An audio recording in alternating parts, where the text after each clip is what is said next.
নমস্কার, আপনাদের সকলকে স্বাগত জানাই আমাদের আজ বাংলা ইউটিউব চ্যানেলে। আজ জানাবো পশ্চিমবঙ্গ দেশ ও বিদেশের বাছাই করা সব তাজা খবর। আমাদের চ্যানেলে যদি আপনি নতুন হয়ে থাকেন তাহলে চ্যানেলটি অবশ্যই সাবস্ক্রাইব করুন, কারণ প্রতিদিনের সেরা খবর আপনার হাতের মুঠোয় পৌঁছে দিতে আমরা সদা প্রস্তুত। খবরের শুরুতেই জানাবো সংবাদ শিরোনাম।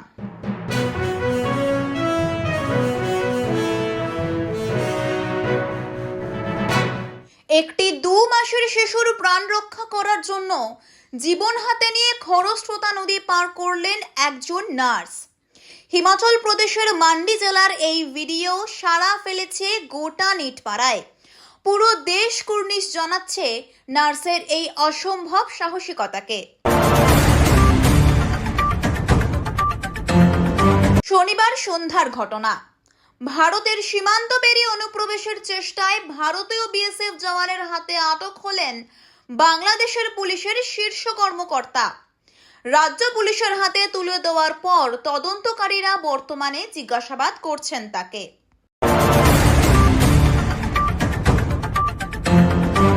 কিন্তু আসল কথা হলো, আমাদের কিছু রেড লাইন আছে।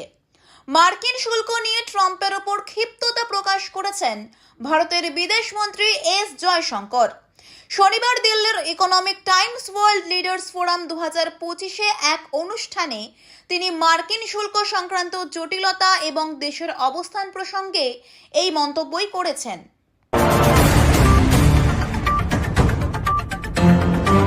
ভারত এবার দেখাবে তার আসল ক্ষমতা। ইটি ওয়ার্ল্ড লিডার্স ফোরাম 2025-এ বৈশ্বিক অর্থনীতি নিয়ে গুরুত্বপূর্ণ বক্তব্য রাখলেন প্রধানমন্ত্রী নরেন্দ্র মোদী। ভারতের প্রথম made in India semiconductor chip বাজারে আনার বিষয়ে একটি বড় ঘোষণা করেন তিনি।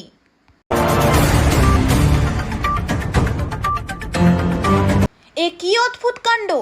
মন্দসৌরের গান্ধীসাগর থানা এলাকায় ফিরে এলেন প্রায় 1.5 বছর আগে মৃত এক মহিলা। তার প্রত্যাবর্তন দেখে হতবাক থানার পুলিশ এবং তার গোটা পরিবার। এই ঘটনায় চাঞ্চল্য ছড়িয়েছে ললিতা নামক ওই মহিলার পরিবারে এবং এলাকায়।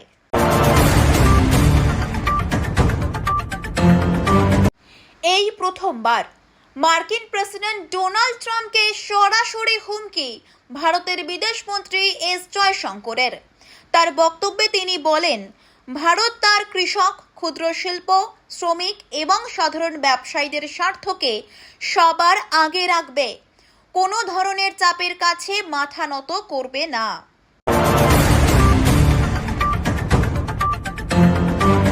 রাজ্যের শাসক দলের দাপুটে নেতার বিরুদ্ধে অভিযোগ। বিস্ফোরক অভিযোগে উত্তাল গোটা বাংলা। এক বিধবা মহিলাকে 50,000 টাকা তোলা চাওয়ার পাশাপাশি কুপ্রস্তাব দেন রাজপুর সোনারপুর পুরসভার 11 নম্বর ওয়ার্ডের কাউন্সিলর কৃষ্ণপদ মণ্ডল।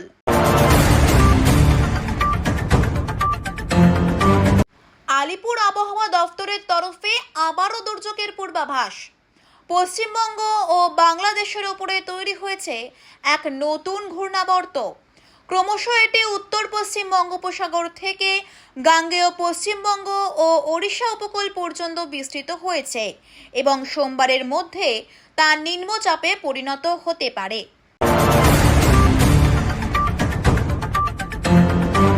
প্রধানমন্ত্রী নরেন্দ্র মোদীর হাত ধরে কলকাতায় উদ্বোধন হয়েছে নতুন 3টি মেট্রো লাইনের। আর এরপর থেকেই তার কৃতিত্ব নিয়ে শুরু হয়েছে রাজনৈতিক টানাপোড়েন। আর এরই মাঝখানে দিলীপ ঘোষের বিস্ফোরক মন্তব্য তোলপাড় করেছে গোটা রাজ্য।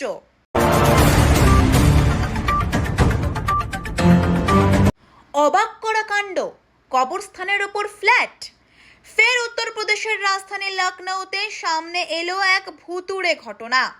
লখনৌ ডেভেলপমেন্ট অথরিটির বসন্তকুঞ্জ প্রকল্পে প্রধানমন্ত্রীর আবাস যোজনার অধীনে নির্মিত ফ্ল্যাটগুলো তৈরি হয়েছে একটি কবরস্থানের ওপর।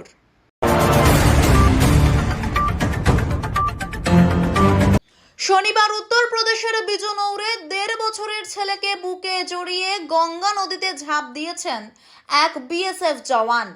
মাত্র 3 বছর আগে ভালোবেসে বিয়ে করেছিলেন তিনি। আর সেই সম্পর্কই ভেঙে গেল মাত্র 5 দিনের ব্যবধানে। স্ত্রী গঙ্গায় ঝাঁপ দেওয়ার পর ঠিক 5 দিনের মাথায় একই পথ বেছে নিলেন স্বামী।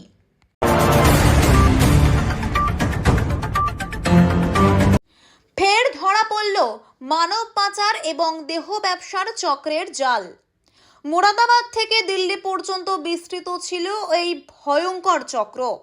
সম্প্রতি এই চক্রের ফাঁদ থেকে পালিয়ে আসা 3 তরুণীর ভয়ঙ্কর অভিজ্ঞতার কথা সামনে আসতেই ছড়িয়েছে চাঞ্চল্য।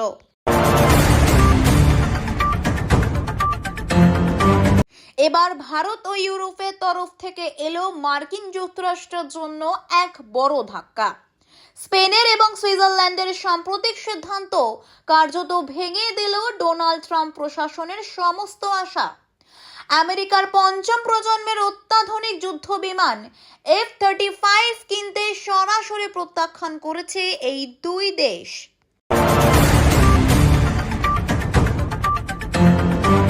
এবার জেলা প্রশাসনের তরফ থেকে সৈকত শহর দীঘার হোটেলে ব্যবসায়ীদের কাছে এলো কড়া বার্তা। বকেয়া রাখা যাবে না পর্যটন কর বা ট্যুরিস্ট সিভিক অ্যামিনিটিস চার্জ। আগামী 7 দিনের মধ্যে সমস্ত হোটেলকে মিটিয়ে দিতে হবে বাকি কর।